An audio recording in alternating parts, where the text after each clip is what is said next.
Today we're going to be talking about cleaning, maintaining, and storing our pipe patching equipment.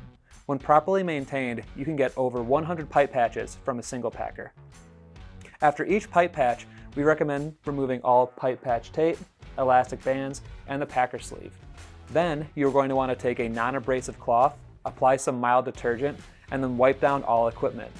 Make sure there is no dirt or liquid in any of the air fittings, as this can damage them during future use. If there's any dried resin on the equipment, you can wipe that off with a paper towel. We also recommend taking baby powder and applying that to the black portion of the packer, as this will help protect the rubber and make applying packer sleeves easier in the future.